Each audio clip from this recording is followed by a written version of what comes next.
Well, hello, everybody. It's Ben Benjamin on behalf of the Mariners Church Germany Ministry, and I'm happy to have Tristan Lodge with me here. Tristan is a member of the Stadtlich Church in Zwickau, and so pleasure to have you, Tristan. How is things in Zwickau today? Things are great. It's pretty cold. It's getting to the stage where we're almost hitting winter, but not quite. So it's pretty icy in the mornings. Yesterday it snowed. And for those of you who don't know me, I'm from England, and we never have snow. So if we get about this much amount of snow, it's just chaos where I come from. So for the Germans, they hate snow, but I am definitely a fan. But hopefully it will come in the next few days, Well, and then we can go snow. that's Oh, yeah. You're going to have to help. We have a team coming in the beginning of December to come visit you guys, and we do. We're coming excited. from California, you might Well, it's have like to. 80 degrees. Yeah, you might have to help Yeah. them out a little bit. I've advised against flip flops, so Don't we'll bring see. flip-flops.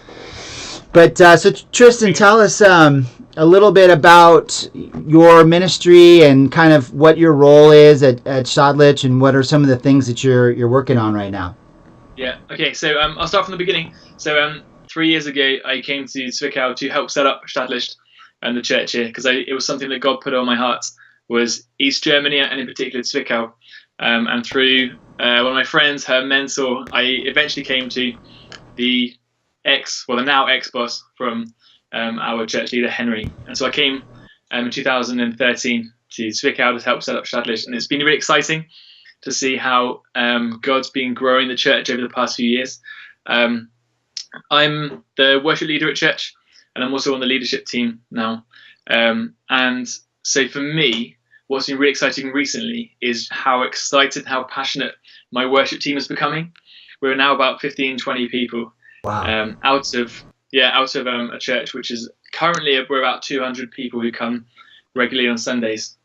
And it's just been really exciting to see how passionate they are and how willing people are to give up their free time. So, for example, last Saturday we had what I called a setting up day, where we basically went to the church and set up our sound equipment as we would normally have it on a Sunday.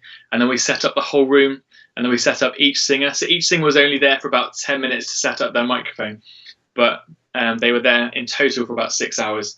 And my biggest fear was that they would think this day was a waste of time and that they could have been doing something else. But they were just so excited to be there. And it's really just exciting. And yeah, it's just really exciting to see how passionate people are getting. Not just about Stadtlich, because that's obviously important, but how much more they're getting excited about Jesus.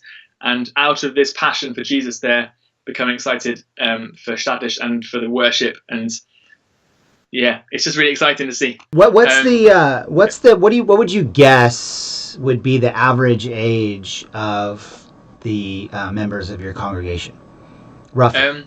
So I looked at our team last week actually, just before the service, and it was just young people.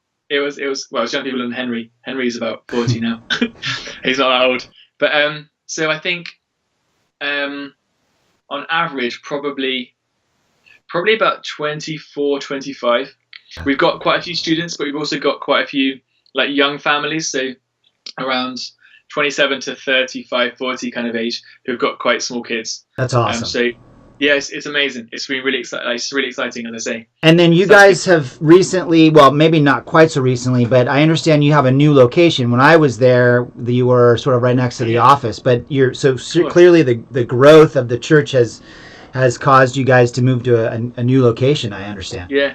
So we've actually in the past 3 years, I think we've moved 4 times. Wow. Possibly 5 times if you count the very first time we ever met each other. We met up, but yes, it's moved about 4 or 5 times. And what's always crazy is we go into a new location, and the first Sunday we were in our new one, for example, not the one we're in now, but the previous one to the previous one. That room was pretty much full on the first Sunday, and we thought we've got a problem here. Then we moved to the next one, that's the one you were in, and we had I think we had capacity for about 10 or 20 more people in that one on the first Sunday. So we thought, this is not a good solution for the next 3 years. We need to find somewhere else relatively quickly. And we finally found this new one. The new one at the moment is holding out. but I think it will hold up to about 300, and then the question is whether we move somewhere else or whether we perhaps start a second service, because we're quite passionate about students, and a lot of students in our area from the university live relatively close to Zwickau, so they go home for weekends to their families and then come back on Sunday evenings. So we're trying to work out how we can reach them, and maybe it would be good if we offered them as like a student service almost on Sunday evening, or maybe doing something else where we want to stay open and stay creative.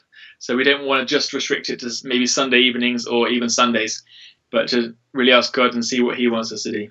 And then I understand from Henry that you guys were looking at Chemnitz as potentially an area that. Now, would that just be for small groups, or what do you see going on out there?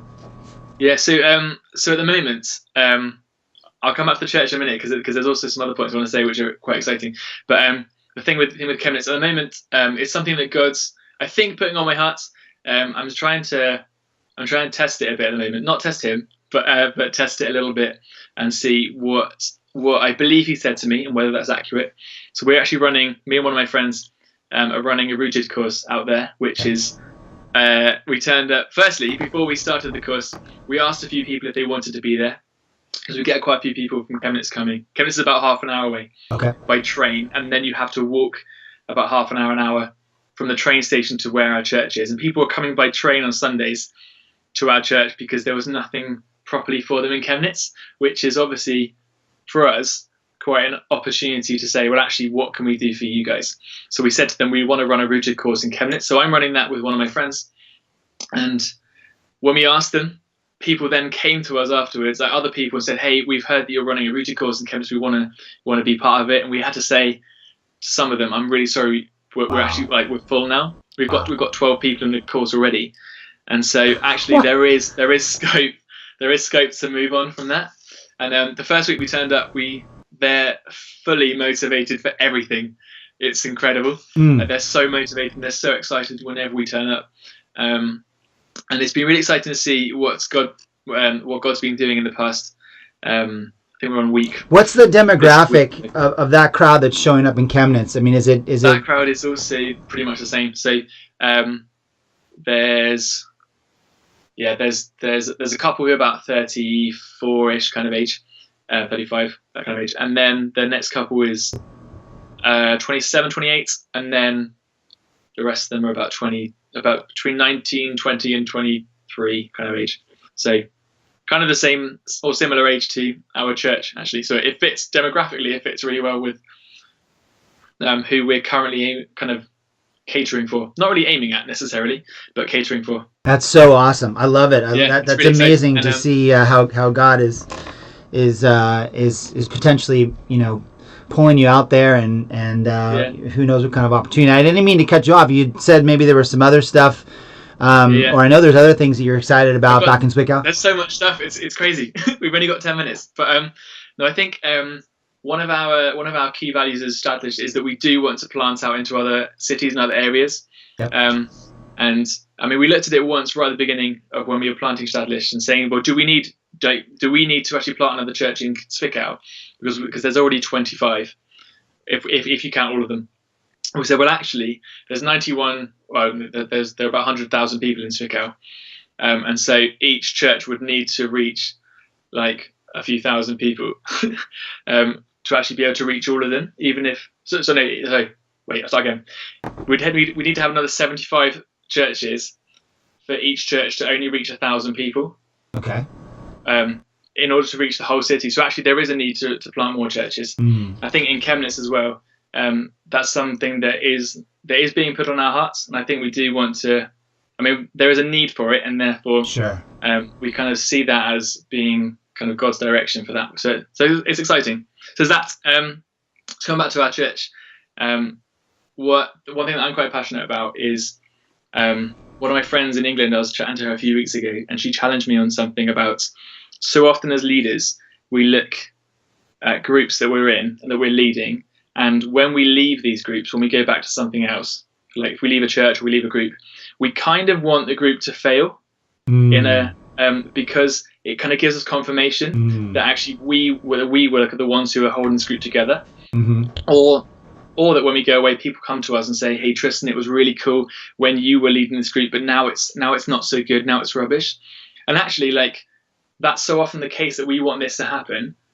But actually looking at like what true leadership is, true leadership means that when you go away from this place, you've invested so much in these people that when you go away, this group kind of carries on and like blossoms even further.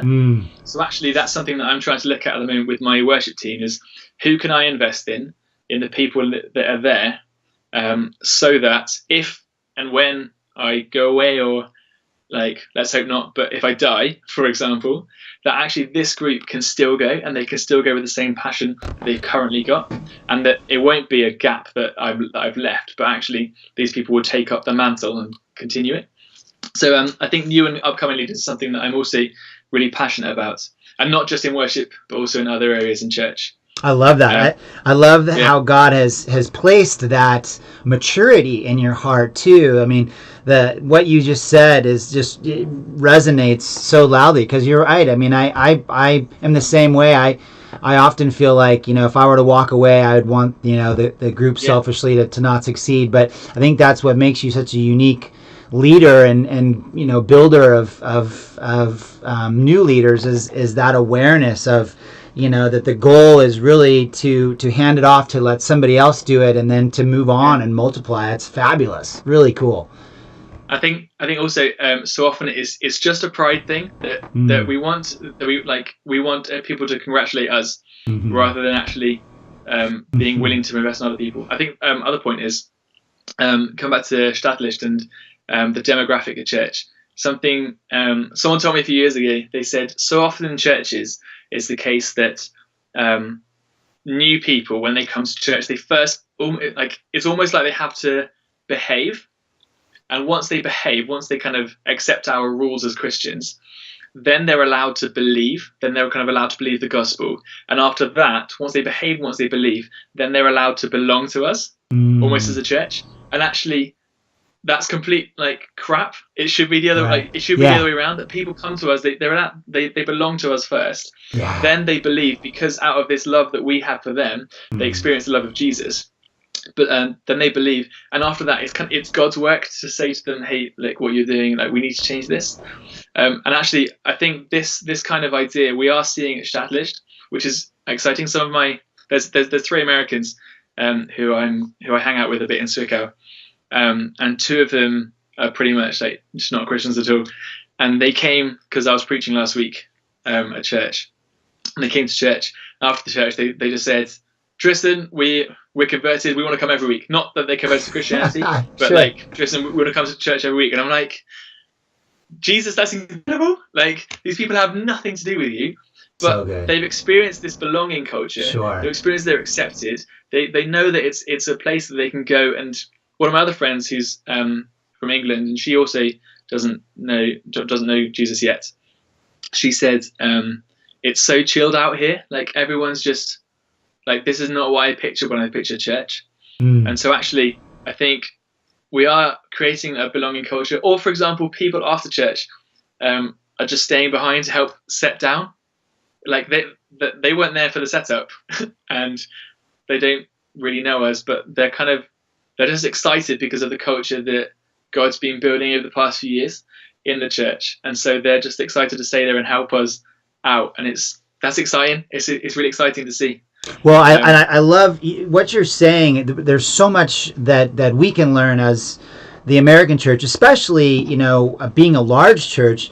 The relational aspect that you're talking about is so powerful, and it's a big challenge for a lot of larger churches. And I love the fact that you guys are, that.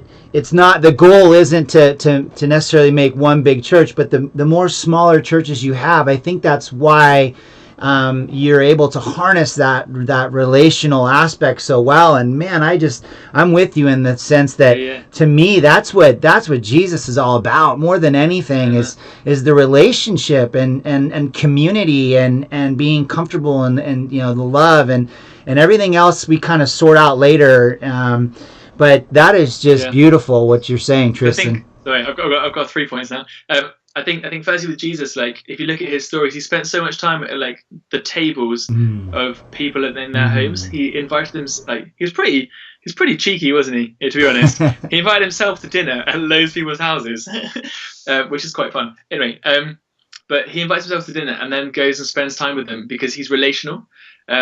Firstly, that I think also, I really want to encourage you as a church, because I think, yes, you are a big church. But we went to Hillsong in Constance a few months ago, and despite, I mean, I don't think they're anywhere near as big as you, but they were still like 500, 600, 800 people, I think. And despite being such a big church, they still had such a community atmosphere. Yeah. It was, and actually from their community, we've been trying to establish our community, because what we experienced in Constance was such a welcoming atmosphere, such a, hey, you guys come from wherever, but we don't care. Like, we want to take you and accept you and take you out for coffee and do whatever else. And this kind of welcoming we've tried to put into our church. And also, I think the third thing, it hasn't always been like that at our church. Like, there's very much been, over the past, I'd say 6 months actually, there's been such a progression from just doing church to actually we're doing life together, and we're really passionate about building church. Not that it wasn't there before necessarily, but I think now we're re-understanding and we're re-realizing exactly what that looks like and what that means. And I think it's been really exciting over the past 6 months to now look back and see how far God's brought us. So that's exciting. And so I'm excited to see what happens in the future. And I mean, if you guys want to pray, that'd be cool. I'm still trying to work out things, especially to do with Chemnitz. It's something I'm thinking about at the moment. But I'm trying to see what God has in store and ask Him for confirmation on things. I've got a few things that I think He said, but I want to kind of test them. So yeah, what would be some indicators that you think would be kind of go forward type signals from God? Is there anything in particular? So, like if we were to pray specifically, I mean, obviously vision or clarity, but are there any key things that you really hope to see that would help you with that process? A deep question. I guess like doors opening when you push them. That sounds quite abstract, but like that was kind of my process for coming to Germany. Was I got to a stage where I had this was a year before I even thought about going to Germany. I had two options, and I chose one of them, and I went down this path, and then that led to maybe I should go to Germany, and actually now I'm here. If I'd gone on the other one, I would have been definitely in the UK. I would not be here, which I'm not sure would have been bad, but actually like pushing this door in a kind of faith option. Actually, no, it would have been bad because I wouldn't be here. But it's just saying.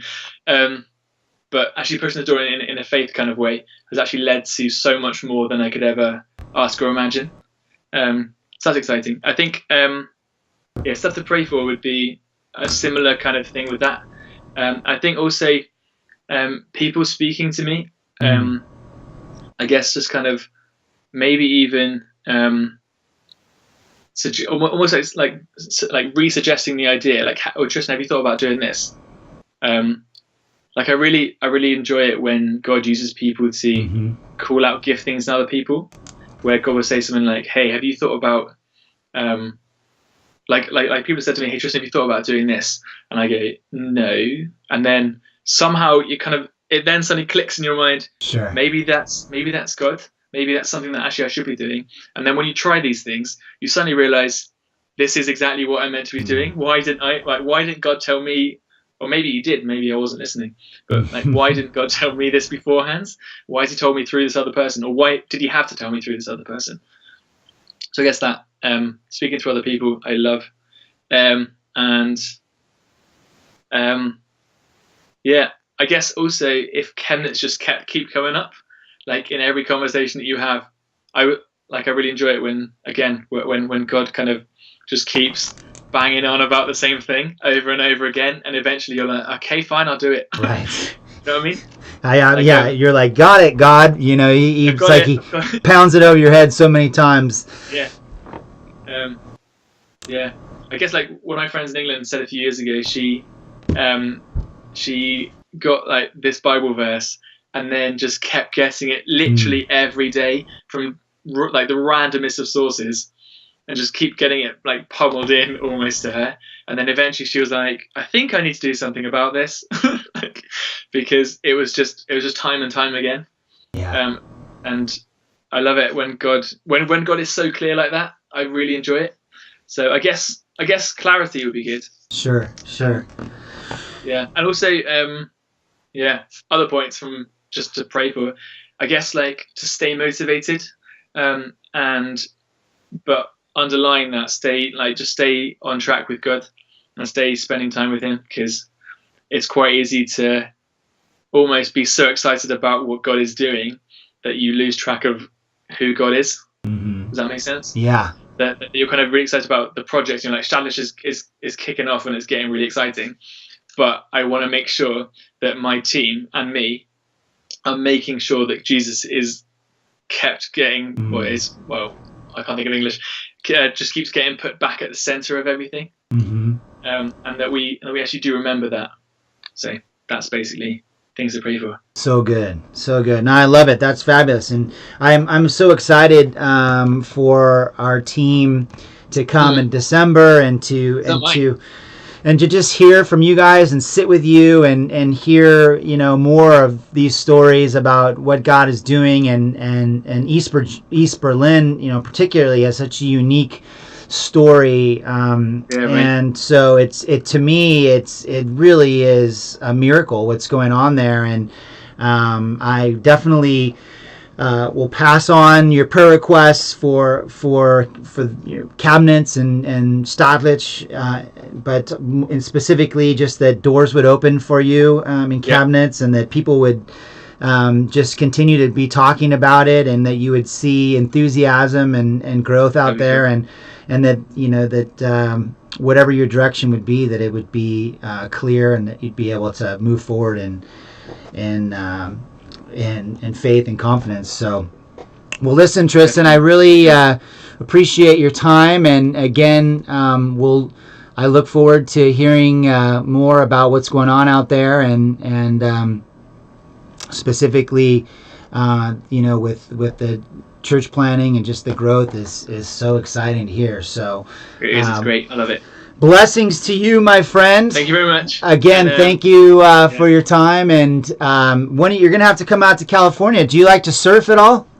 I do quite like surfing, yes. All right. Well, I think it's time for you got to do some sort of faith adventure, maybe out to California one of these days. Keen on that. Although I think your waves are slightly higher than the ones I'm used to.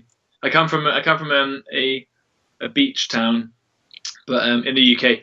But I think our waves are not that high, so in comparison. But we'll see. I've been to Cornwall a few times. Well, we'll start you off with doing some longboarding maybe, and then move you into the real big stuff. So, anyhow, God bless, brother. We'll talk to you soon. Yeah. Take care.